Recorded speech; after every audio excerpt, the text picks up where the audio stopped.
Welcome to Washington Today on C-SPAN Radio for Wednesday, January 18th, 2023. One day until the U.S. bumps up against the statutory debt limit, although emergency accounting steps can extend this deadline a couple of months. But House Republicans in the White House appear not any closer to an agreement to avoid a default. Republicans wanting to tie a debt limit increase to spending cuts. President Biden firmly opposed to that. We'll hear from the House Speaker and the White House Press Secretary and talk with a reporter from The Hill that covers the economy about what a default on the U.S. debt could mean for both the U.S. and global economies. Immigration and border security, one of the agenda items as the U.S. Conference of Mayors holds its winter meeting in Washington, D.C. Historic Inauguration Day in Annapolis, Maryland. Governor Wes Moore taking office, the first African-American governor in Maryland history. Wes Moore saying it is time for our policies to be as bold as our aspirations and to confront the fact that we have been offered false choices. We do not have to choose between a competitive economy and an equitable one. And Ukrainian President Volodymyr Zelensky telling leaders at the World Economic Forum that to successfully repel Russia's invasion, his country needs delivery of heavy military weapons, and it needs to be speeded up. The Treasury Secretary Janet Yellen saying the U.S. will hit the national debt limit on Thursday, at which time she will use what are officially called extraordinary measures, essentially accounting maneuvers, to extend the deadline, she says, until at least June.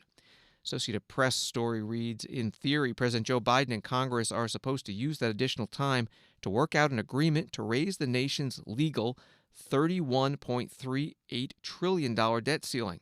These talks often grow heated and will go down to the wire with major economic damage in the balance. House Speaker Kevin McCarthy telling reporters on Tuesday he wants to negotiate with President Biden about adding federal spending reductions to any legislation that increases the debt limit. What I'd like to do is I'd like to sit down with all the leaders, especially with the president, and start having a discussion. I think it's a sign of arrogance if you would say he wouldn't even discuss it. I mean, think about what the Democrats have done just in the 4 years. They've increased discretionary spending by 30%. When Republicans were in the majority for those 8 years, discretionary spending didn't go up $1. And we know where we're sitting at, almost $32 trillion in debt. How could you do this to a future generation that in anything we do, why wouldn't we sit down and talk, and especially with something as serious as debt, but as serious as a debt limit, why would you want to wait till the end? Here we are, we had Democrats in one party power. They increased spending from $4 trillion to $7 trillion. They added $10 trillion of debt in the next 10 years. They wouldn't even produce a budget. So any household, if they were misspending, the first thing they'd do is set a budget. Why wouldn't we request the House and Senate to do a budget? Appropriations, where we approve funding. They didn't even do that last year, the Senate. They let 2 senators write a $1.7 trillion omni bill that no one got to see and jammed it through in the middle of December. So you realize why we have a debt like we had in the past. Why wouldn't we sit down now, set a budget, set a path to get us to a balanced budget, and let's start paying this debt off and make sure the future generation has as many opportunities as we do. House Speaker Kevin McCarthy, Republican from California, speaking with reporters Tuesday on Capitol Hill. Today, the White House Press Secretary Karine Jean-Pierre asked whether President Biden is willing to meet with Speaker McCarthy and talk about the debt ceiling and spending cuts. What has the White House seen or heard from House Republicans that gives you confidence that we can avoid a default? Look, we've been very, very clear, and I'll say this again. Let me first say this part, that after the midterm elections, the president was very clear. After we saw a historic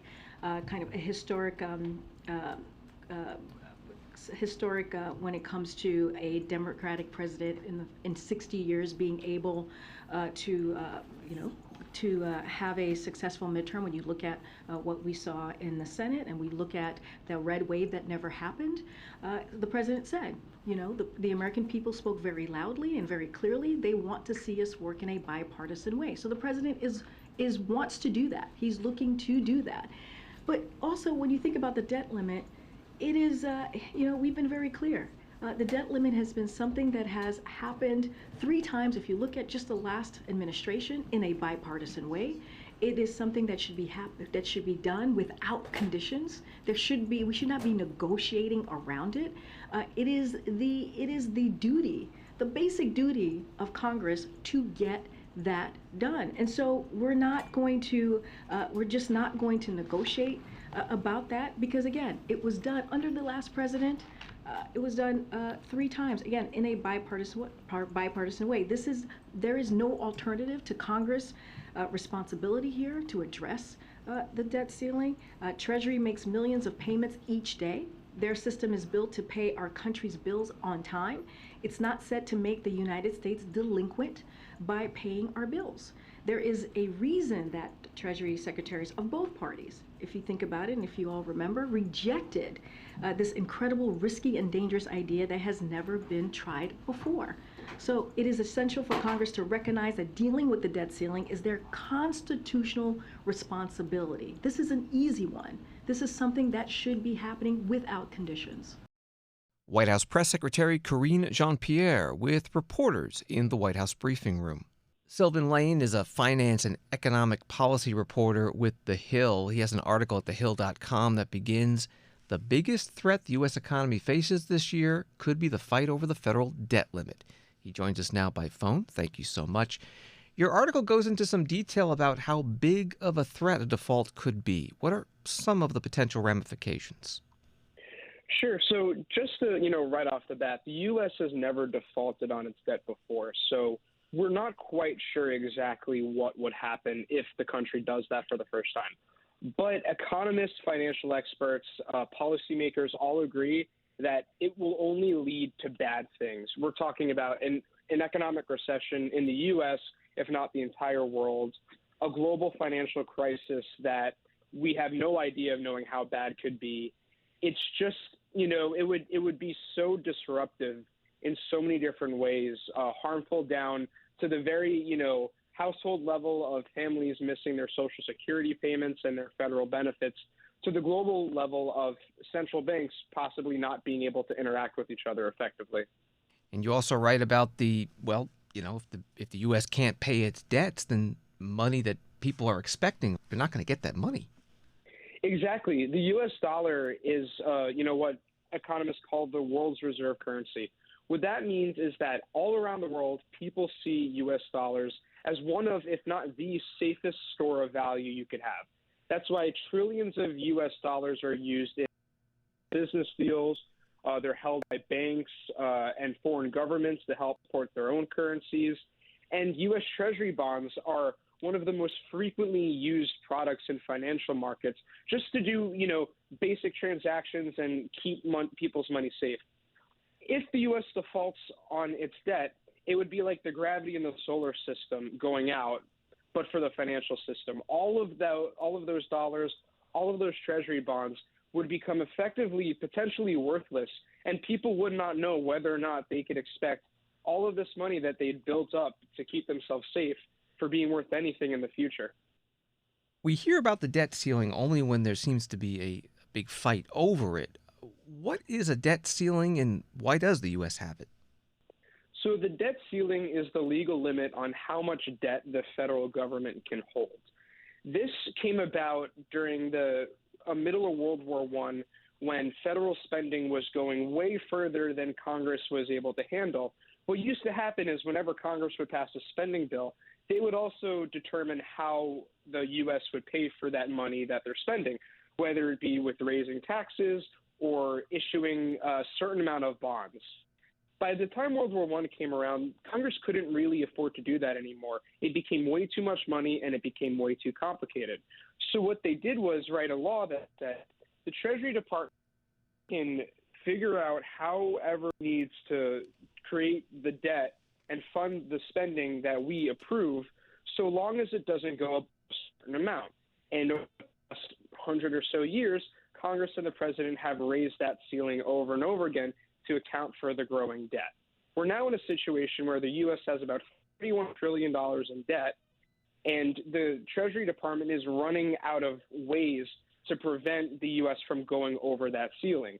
So what Congress needs to decide now is how much money the U.S. can take on in additional debt, or for how many months or years is Congress willing to suspend the debt limit and say the limit does not apply right now? Fill up as much debt as you need to fund the spending that Congress has approved. We're talking with Sylvan Lane, a reporter with The Hill. We also heard that although the U.S. is going to bump up against the debt limit, the Treasury Department says tomorrow, that the Treasury Department can also take these extraordinary measures, these emergency steps to avoid default. Do we know what those steps are, and should anybody be worried about specifically what's happening? Sure. So the Treasury Department does what it calls extraordinary measures to prevent the U.S. from having to issue more debt to fund spending. What that means basically is Treasury is shifting money around different accounts. It's delaying certain payments to different accounts that it's allowed to make. In essence, it's the more complicated federal government version of moving money from your savings to your checking account or putting something on a credit card until your paycheck comes through. That in and of itself isn't very harmful for the U.S. economy. The issue is we never know for sure how long Treasury has to do that. Now, there are experts and economists who are very good at projecting the so-called X date, which is the date at which Treasury would run out of ways to avoid going over the debt ceiling. But the issue is if unexpected economic crises come up, and we've seen plenty of them over the past 3 years, that can move up the X date pretty quickly in ways that lawmakers may not be able to respond to. Sylvan Lane, finance and economic policy reporter with The Hill. His stories at thehill.com, and on Twitter it's at Sylvan Lane. Thank you very much. My pleasure. On Wall Street today, the Dow down 613 points, NASDAQ down 138, S&P down 62. Labor Department reporting that wholesale prices fell 0.5% in December. CNBC writes that the drop in the Producer Price Index outpaced an expected decline of 0.1% as inflation continues its 6-month downward slide. This from Bloomberg News. A Russian national was charged with money laundering in connection with a cryptocurrency operation that allowed criminals to mask the proceeds of illegal gambling and drug deals valued at $700 million. Anatoly Legodimov, founder of crypto exchange Bizlato, was arrested Tuesday in Miami, the U.S. Justice Department said in a press release Wednesday. That from Bloomberg News. And there was a news conference as well at the Justice Department. Here is the Deputy Attorney General, Lisa Monaco. Last night in Miami, FBI agents arrested Legodimov, a Russian national and the founder and majority owner of Bizlato, a Hong Kong-registered cryptocurrency exchange. The charges allege that he operated Bizlato as a high-tech financial hub, as he put it, that catered to, quote, known crooks. Bizlato failed to implement safeguards required by U.S. law, safeguards that enable law enforcement to detect and to investigate financial crimes.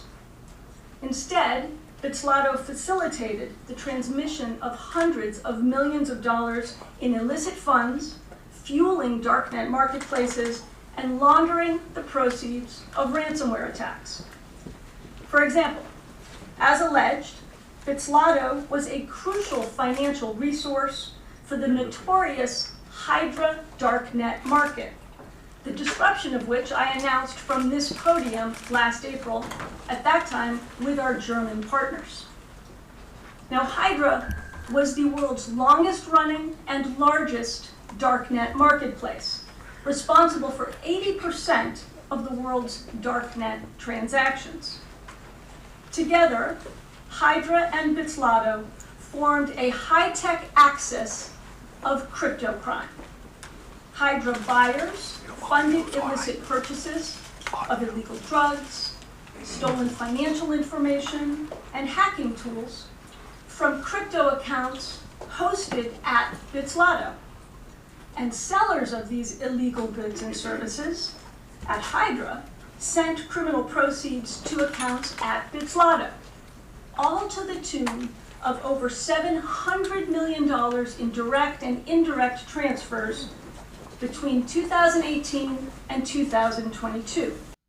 The Deputy U.S. Attorney General Lisa Monaco at today's news conference at the Justice Department in Washington.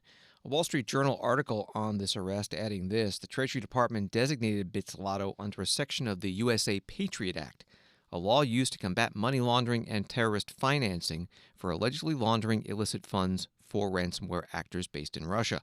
This type of action, a rarely used so-called death knell sanction that cuts off the entity from the U.S. financial system, has been used mainly in the past against banks and other financial institutions, and in most cases has forced the financial institution to close.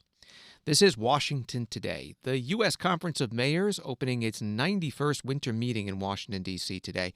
And among the topics on the agenda, immigration and border security.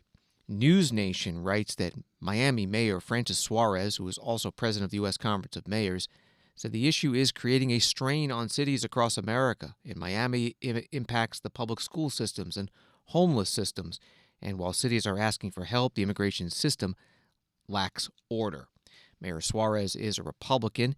He was asked about this at an opening news conference today. You're also going to hear from San Diego Mayor Todd Gloria, a Democrat. You'll be meeting with the president on Friday. Yes. Could you expand with some specifics on what you'll tell him cities across the country need with respect to the immigration policy and the impact that the border cities and now the buses coming to places like here in D.C. and New York are experiencing, and can you give some specifics of what you'll ask the president to do? Yes, and I also invite other mayors who may want to.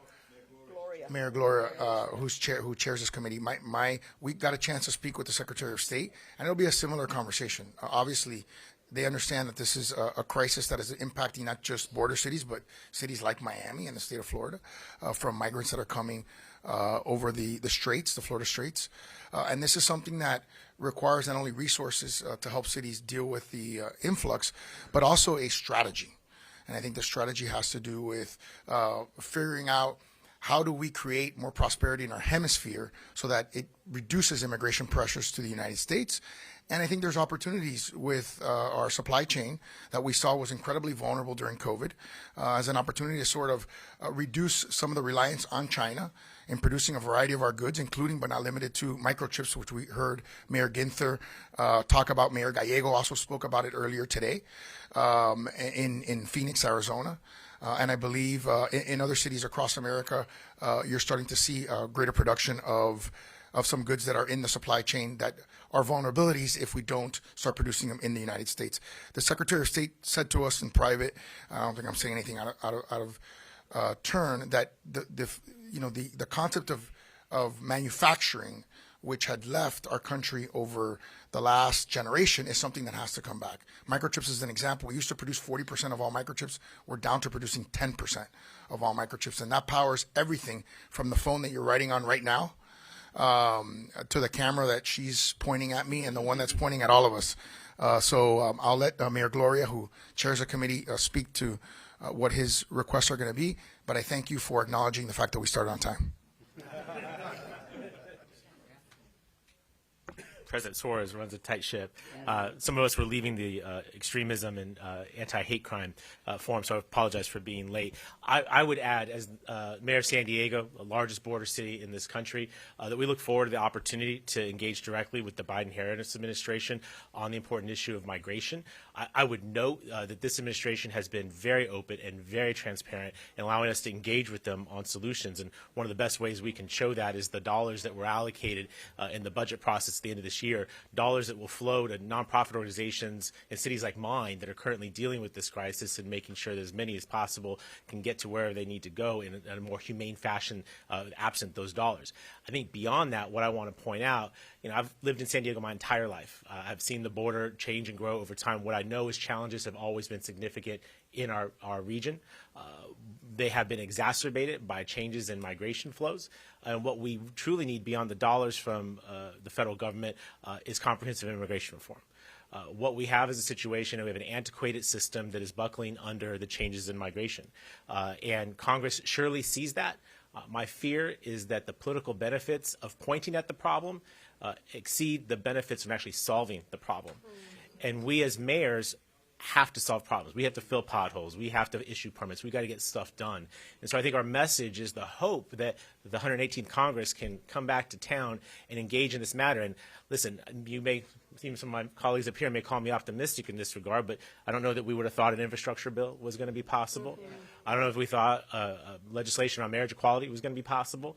There's a host of things that this administration has been able to deliver. I hope that that open and transparency that we've had over the last 2 years can translate into additional legislative action. Again, the current situation is antiquated. The political benefits of inaction. I hope this group of mayors can change that dynamic, switch that imbalance, and make it so that action is necessary. Obviously, what's happening on the border requires action. It just happens to be that action right now seems to be a lot more finger pointing rather than solution making. What I know about mayors is we're about solutions. Thank you. Good job. San Diego Mayor Todd Gloria, a Democrat, chair of the subcommittee of the U.S. Conference of Mayors that handles this issue. You also heard from Miami Mayor Francis Suarez, Republican, who is president of the U.S. Conference of Mayors. This was an opening news conference as the mayors opened their winter meeting in Washington, D.C. today. And Mayor Gloria is scheduled to lead a panel titled Responding to the Influx of Migrants to Our Cities, but the conference saying that the only attendees allowed are mayors and their staff. One of the open conference forums today was about confronting hate and violent extremism in cities, and one of the guests, the U.S. Associate Attorney General Vanita Gupta. She told the mayors that data on hate crimes across the country is incomplete. There is no question that hate crimes instill fear across communities and undermine our democracy. But the reality is that we cannot be effective in prevention and prosecution of hate crimes without more accurate and comprehensive data collection and reporting. This year, and I want you to focus on some of these statistics. This year, law enforcement agency participation in submitting all crime statistics to the FBI fell 22%. That's for all crime statistics. That number is even starker for hate crimes. 93% of law enforcement agencies reported hate crime statistics in 2020, but only 65% reported in 2021. Why? Why, when we are aware that there is a surge in this type of activity? Because 2021 was the first year that the FBI exclusively relied on the National Incident-Based Reporting System, or NIBRS as it's called, for receiving crime data, including hate crimes data from our state and local partners. NIBRS is a significantly better system than the prior system. It collects substantially more detailed data for each criminal incident, and it provides a richer and more complete picture of all crime nationwide, including hate crimes. Better data, of course, means a better understanding of crime and how to prevent it and how to fight it. But as of today, only 67% of the over 18,600 state and local agencies are submitting NIBRS data. We're taking this very seriously at the Justice Department, and we'd like you to join us, and I am asking you to join us. Associate Attorney General Vanita Gupta at the U.S. Conference of Mayors winter meeting, a panel on hate and violent extremism. Other sessions today at the winter meeting in Washington that C-SPAN covered looked at reducing gun violence, increasing broadband access, and also Latinos in the midterm elections. And some of the Biden administration speakers today at some of these sessions: Secretary of State Antony Blinken, Energy Secretary Jennifer Granholm, and Senator General Dr. Vivek Murthy. You can find all the videos that C-SPAN covered at cspan.org. The U.S. Conference of Mayors describes itself as the official nonpartisan organization of cities with populations of 30,000 or more, and says there are over 1,400 such cities in the country today. Now to Annapolis, Maryland, and the inauguration of Governor Wes Moore. The U.S. Naval Academy Glee Club, part of the ceremony. Associated Press reporting that Wes Moore was sworn in as the state's first black governor on Wednesday, punctuating his inauguration with references to black history that included an acknowledgement of the enslaved people who once arrived by ship near the State House. Before his inaugural speech, Wes Moore attended a wreath-laying ceremony at the Annapolis City Dock, which was once a regional slave port and the site of a memorial to enslaved African Kunta Kinte, who arrived there in 1767 and was written about in Alex Haley's book, Roots. After Wes Moore took the oath of office, he was introduced by Oprah Winfrey, who says she first met Wes Moore a dozen years ago, interviewing him about a best-selling book that he wrote. Wes has had quite a few titles in his life. Author, Army Captain, CEO, and now Governor. The man has worn many hats, but the work he's done, the work he has always done, that has never changed. It has not changed, not even a little. He has always been committed to helping young people find purpose and direction in their lives. That's why he started a small business in Baltimore that gave a helping hand to college students who needed one. He's always believed that everyone deserves an equal shot at success, an opportunity to live well, to have lives that are meaningful and provide for their families in the way that he's able to provide for James and Mia. That's why he joined the Robin Hood Foundation, one of the largest anti-poverty organizations in America, and distributed more than $600 million to families in need. He has always loved our country and believed that our country is worth fighting for. Oprah Winfrey introducing Maryland's new governor. In his inaugural address, Governor Moore talking about what he calls false choices. We have been offered false choices. We do not have to choose between a competitive economy and an equitable one. Maryland should not be 43rd in unemployment or 44th in the cost of doing business. We should not tolerate an 8-to-1 racial wealth gap, not because it only hurts certain groups, but because it prevents all of us from reaching our full potential. We can attract and retain top industries like aerospace, like clean energy, like cybersecurity, and raise the minimum wage to $15 to help folks feed their families. Maryland can reward entrepreneurs who take bold risks and provide stability for families in need. Maryland can be the best place in America for employers and employees. It shouldn't be a choice, it isn't a choice, and the path forward requires us to do both of these things together. And there's another false choice we often hear, that people must choose between feeling safe in their own community and feeling safe in their own skin. Over the last 8 years, we have seen the rate of violent crime rise, and many Marylanders have grown weary in their faith that governments can actually keep them safe. We can build a police force that moves with appropriate intensity and absolute integrity and full accountability, and embrace the fact that we cannot and will not militarize ourselves to safety.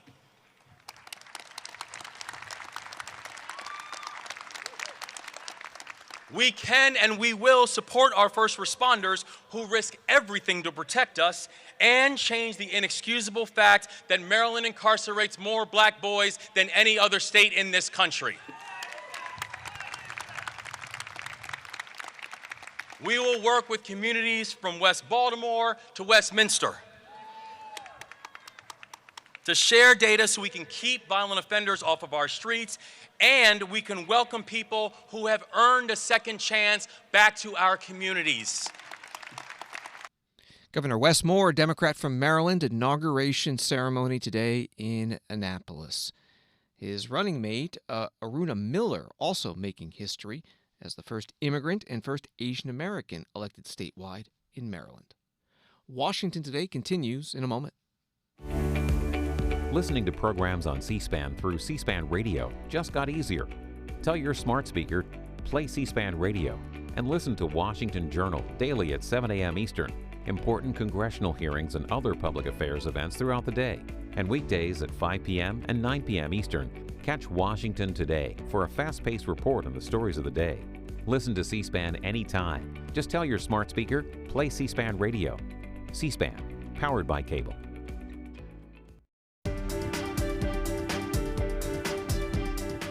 Welcome back to Washington Today, which you can get as a podcast wherever you get your podcasts and on the C-SPAN Now mobile app.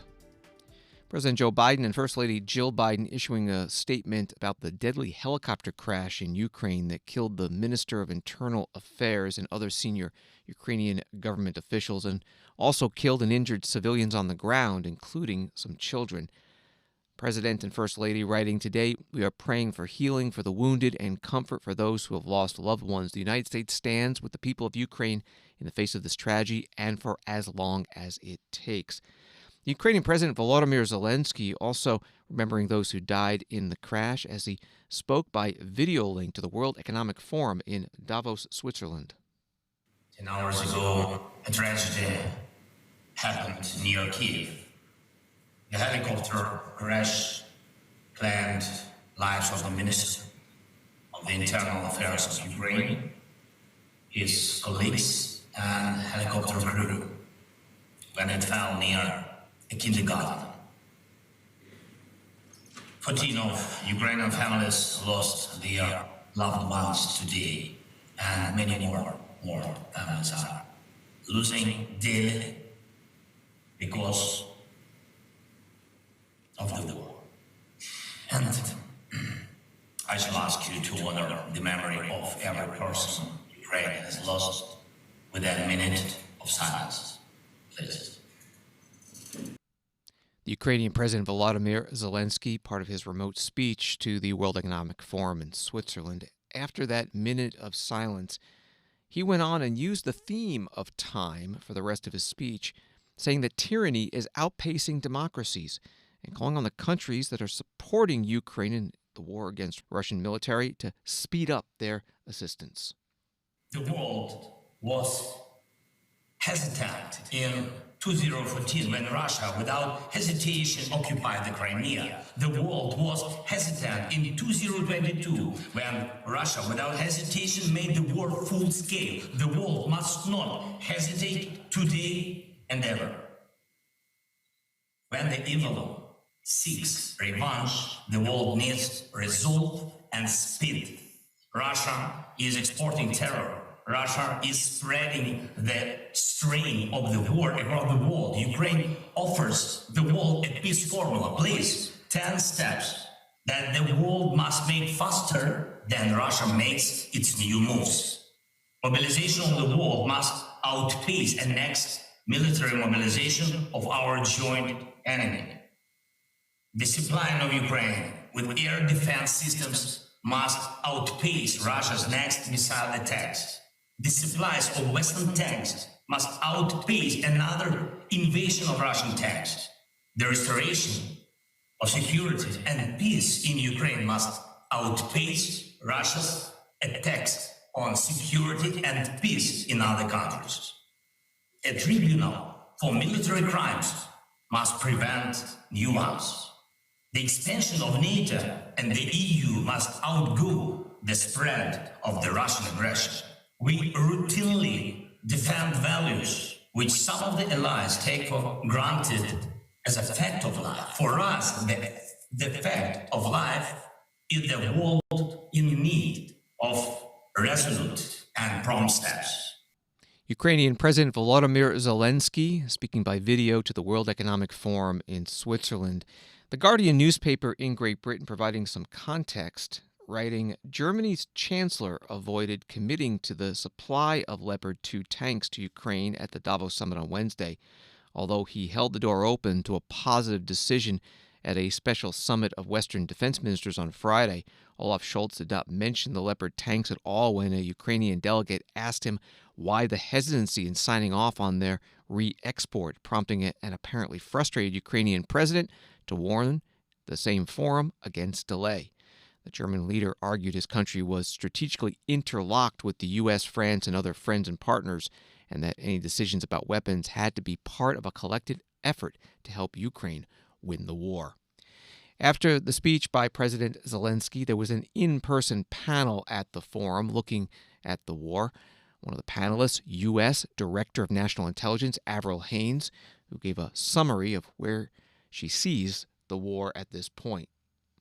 The way we would say it is not a stalemate, but really a grinding conflict at this stage, where quite literally we're talking about hundreds of meters being fought over in the context of the front lines. And, and I think very much, again, as President Zelensky noted in our own analyst note, is that during the winter, we expected the tempo essentially to be reduced to some extent. And we're watching, nevertheless, I think, some just brutal fighting on the front lines in this space. But I do think, in many ways, and my Ukrainian colleagues, Deputy Prime Minister and others will have a better sense of this, but I think from our perspective, both militaries obviously have challenges. It will be extremely important for Ukraine to receive essentially military assistance and economic assistance moving forward in order for them to be able to continue to manage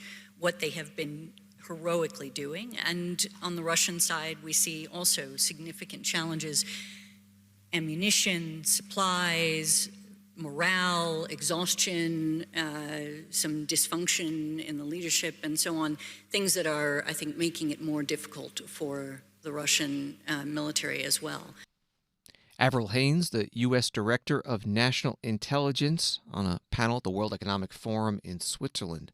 That panel also included the NATO Secretary General Jens Stoltenberg, who said that 28 of the 30 NATO countries have ratified so far the application of Finland and Sweden to join the military alliance, and that is quicker than ever before in NATO's modern history. Those two countries applied in May of 2022.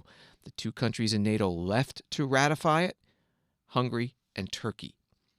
The U.S. Army Chief of Staff General James McConville saying today that Russia's plans to increase its military to 1.5 million troops by 2026 shows that Russia is not done as a threat, and that the U.S. and its European allies must invest in their defense industries for the long term. General McConville also talking about lessons the U.S. military can learn from the war in Ukraine about tactics and equipment in modern combat. He spoke at a program this morning hosted by the Association of the U.S. Army in Arlington, Virginia. A lot of people will come to me and they said, hey, wait a minute, the Russians, had problems, with armor. McConville, you don't need armor anymore in the Army. And I would argue you don't need armor unless you want to win. And I mean that, because as we go through, a lot of, lessons are being learned as we work our way through it. Initially, the Ukrainians were very effective with javelins and stingers and kind of in complex terrain defense, and were able to stop what's going on. But as you watch the conflict unfold, what is making a difference? Fires, 777s, and you see the usage rate of ammunition is just really unbelievable. Almost we have to take a look at, hey, if we're going to get in a conflict, how much ammunition do we actually need to pursue this? And then we see HIMARS, a game changer. People say that's long-range fires. That is not what we consider long-range fires in the United States Army. And if you look at our portfolio with hypersonics and mid-range capability, and you take a look at the Prism Strike Missile, which is going to ride on HIMARS, I would argue those are going to be very effective in a future conflict, because what we're finding is, and again, it's certainly not at the level that we think we could prosecute. I've often talked about speed, range, and this concept of convergence. And I would argue it's playing out in a lot of ways, and the Ukrainians have been very innovative on how do you locate targets and how do you bring precision fires at range in a timely manner. That to me is, and then you start to think about, well, you could imagine, as we look at it, what if you were able to identify, to extreme ranges where all the command posts were, where all the logistics were, and where all, maybe, airfields or any key infrastructures were, and you had the ability to readily attack them. That would change the way we do battle in the future. General James McConville is the Army Chief of Staff today at an Association of the U.S. Army event in Arlington, Virginia. This is Washington Today. In Great Britain, tensions between Scotland and the rest of the United Kingdom are escalating after the government in London, for the first time, vetoed a bill passed by the Scottish Parliament. The bill would make it easier for transgender people to change their legal gender. It's known as GRR, Gender Recognition Reform. The issue today was raised by the Scottish National Party leader Stephen Flynn during Prime Minister's Question Time in the House of Commons. The question to the Prime Minister Rishi Sunak, leader of the Conservative Party. Mr. Speaker, to promise is a thing, to keep it is another. Well, the Scottish Government kept their manifesto promise to the people, and thanks to support from members of all political parties in Holyrood, the GRR bill was passed. Surely in that context, the Prime Minister must recognise that it is a dangerous moment for devolution when both he and indeed the Leader of the Opposition seek to overturn a promise made between Scotland's politicians and Scotland's people. Well, Mr. Speaker, let me be crystal clear that the decision in this case is centred on the legislation's consequences for reserved matters, as is laid out in the Scotland Act, which established the Scottish Parliament, which the Honourable Gentleman talks about, and at the time supported by the SNP. This bill would have a significant adverse effect on UK-wide equalities matters, and so the Scottish Secretary, with regret, has rightly acted. No evidence. Mr. Speaker, let me be crystal clear.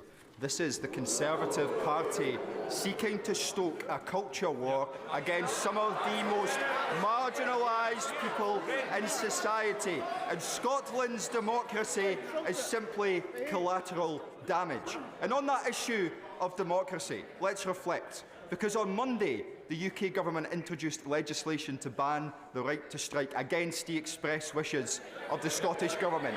On Tuesday, they introduced legislation to overturn the GRR against the express wishes of the Scottish Government. And this evening, they will seek to put in place legislation that rips up thousands of EU protections against the express wishes of the Scottish Government. Are we not now on a slippery slope from devolution to direct rule? Yes. No, Mr. Speaker, of course we're not. This is simply about protecting UK-wide legislation, about ensuring the safety of women and children. This is not about the devolution settlement. I would urge the Honourable Gentleman and his party to consider engaging with the UK Government on this bill, as we did before the legislation passed, so that we can find a constructive way forward in the interest of the people of Scotland and the United Kingdom. British Prime Minister Rishi Sunak, questioned by the Scottish National Party leader Stephen Flynn during today's Prime Minister's Question Time in the House of Commons in London.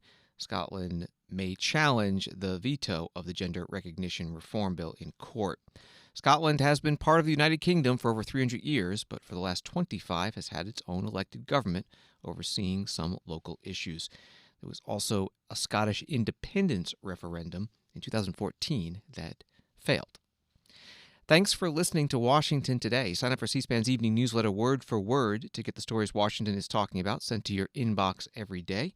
Subscribe at c-span.org/connect. Have a good night.